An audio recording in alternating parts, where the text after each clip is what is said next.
Episódio 28. Entre Eras e Corpos, o amor que atravessa as gerações.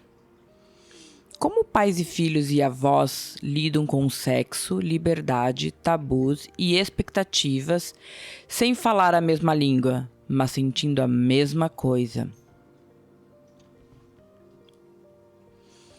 Cada geração aprende a amar de um jeito, não por escolha, mas por sobrevivência. Existem amores que foram ensinados no silêncio, amores que foram moldados pelo medo, amores que nasceram da urgência, amores que precisaram ser escondidos.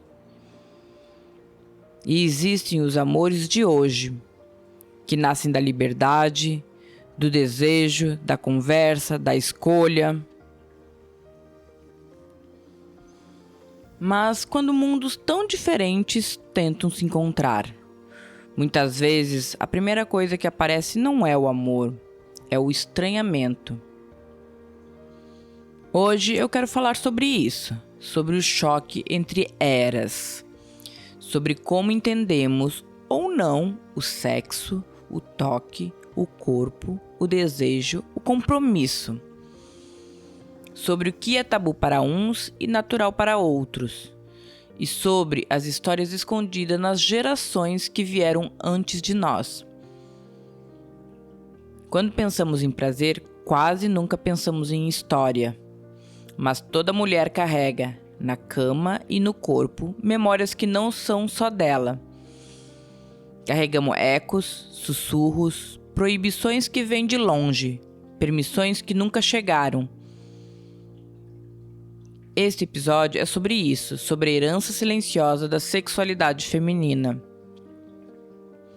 Aquela que passa de avó para mãe, de mãe para filha, muitas vezes sem palavras, mas com peso. Hoje vamos acender essa roda. 3 gerações, 3 olhares sobre o corpo, o prazer e a liberdade. 3 mulheres e 3 mundos. Imagina uma sala simples, 3 gerações sentadas juntas, cada uma segurando sua própria história como quem segura um segredo.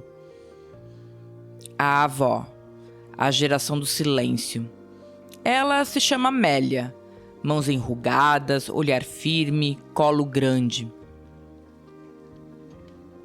Ela cresceu ouvindo que mulher direita não fala de sexo, que prazer não era assunto, que casamento era destino, que respeito era obrigação e que amor era algo que você descobria depois, se tivesse sorte. A primeira vez que ela ouviu a palavra orgasmo, ela já tinha mais de 40 anos e achou indecente. O corpo dela nunca foi dela. Foi da família, da tradição, do marido, da religião, da moral. E ainda assim, no fundo do peito, guardou um desejo que nunca ousou confessar. A mãe, a geração da transição. Essa é Helena, filha de Amélia, mãe da próxima geração dessa história. Nasceu no meio do furacão, entre a moral antiga e a liberdade chegando. Ela viu as amigas se casando cedo e outras queimando sutiãs. Viu o surgimento da pílula, mas também cresceu num mundo onde boa moça não fazia isso. Teve que aprender a amar no meio da culpa, com vontade, mas com medo, com desejo, mas com vergonha. Queria viver o novo, mas o corpo carregava o velho. A filha, a geração da escolha e busca da verdade. Essa é a Clara, neta de Amélia, filha de Helena. Ela fala sobre limites, sobre consentimento, sobre prazer, sobre fluidez, sobre relações abertas, sobre sexualidade como caminho, não como pecado. Ela viveu uma liberdade que a avó nunca teve e que a mãe quase teve, mas não conseguiu acessar totalmente. E ainda assim, Clara se sente incompreendida. Porque, para as gerações anteriores, o jeito dela amar parece exagero, parece bagunça, parece imprudência, parece modernidade demais. Para ela, é só naturalidade. Para a avó, é absurdo. Para a mãe, é confuso. Vamos para o embate de mundos. Agora, imagine as três conversando. E cada frase é um choque de realidade. Clara diz: eu vivo num relacionamento aberto. É sobre honestidade, não traição. Helena diz: eu entendo, mas no meu tempo isso era sinônimo de desrespeito.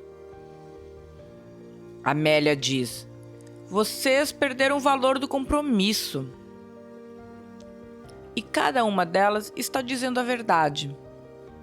A verdade da época em que aprendeu a sobreviver ao amor. O problema, elas não falam a mesma língua emocional. Clara fala a linguagem de escolha. Helena fala a linguagem de conciliação. Amélia fala a linguagem de obrigação. Cada geração carregou um medo. A avó tinha medo da liberdade, a mãe tinha medo da culpa, a filha tem medo de ser julgada. E tudo isso aparece quando o assunto é sexo. E o que cada geração não vê? O que Clara não vê na avó? Que Amélia não rejeita a liberdade. Ela só nunca conheceu um mundo onde liberdade era segura.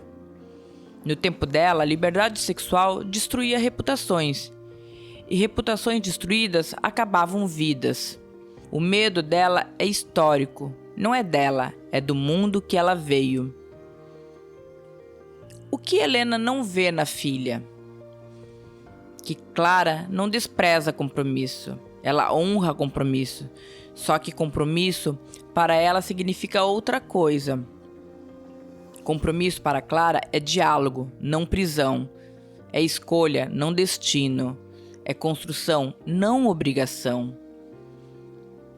E o que Amélia não vê na mãe e na neta? Que a culpa dela ainda vive nelas. Que os silêncios dela ainda atravessam a família. Que as repressões que ela sofreu viraram medos herdados. As gerações mudaram o mundo, mas o mundo deixou cicatrizes no corpo de cada mulher que passou por ele.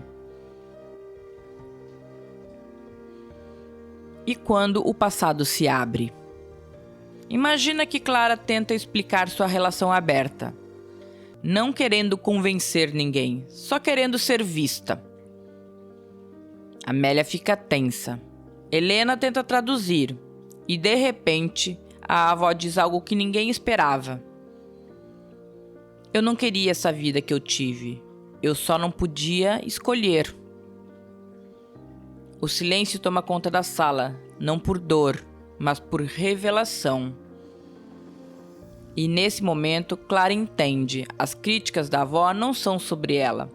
São sobre a liberdade que Amélia nunca teve. E Helena percebe que ela passou a vida tentando agradar duas épocas ao mesmo tempo. E Amélia se dá conta que, apesar de tudo, criou mulheres que honram aquilo que ela não pôde viver. É uma cura intergeracional.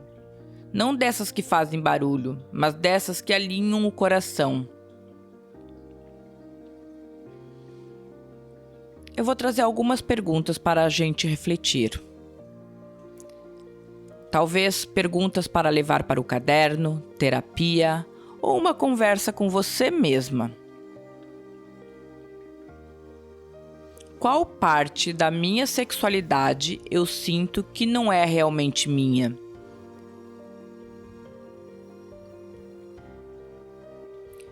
Quais frases sobre desejo e corpo eu ouvi na infância e ainda acredito nelas?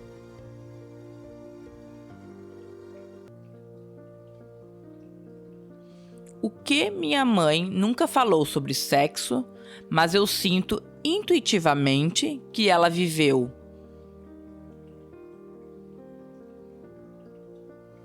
Há algo sobre o meu prazer que eu ainda escondo por medo de julgamento familiar? Que tipo de mulher eu quero ser para as próximas gerações? O que eu gostaria que minha avó tivesse vivido e minha mãe?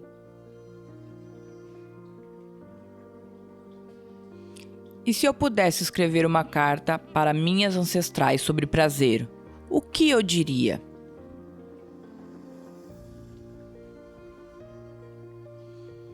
O sexo muda, a linguagem muda, os acordos mudam. As regras do amor mudam. Mas uma coisa não muda: a vontade humana de amar sem medo. No fim, não são gerações brigando, são gerações tentando sobreviver nos mundos em que nasceram. E quando a gente começa a ouvir a história do corpo do outro, começa a existir empatia. Não concordância, empatia. E isso é o que aproxima. Porque toda geração tem um trauma. Toda geração tem um desejo. E toda geração só quer uma coisa: ser livre no próprio amor. Respira fundo, pensa na tua mãe, na tua avó, nas mulheres que vieram antes de ti e em ti mesma. Cada uma carregou o que pôde, cada uma escondeu o que precisou, cada uma amou com o mundo que tinha. E você, hoje, tem a chance de amar com o mundo que tem e de honrar, não repetir, o que veio antes. Até o próximo episódio. O amor continua vivo entre as eras e que a tua roda gire suave, livre e inteira.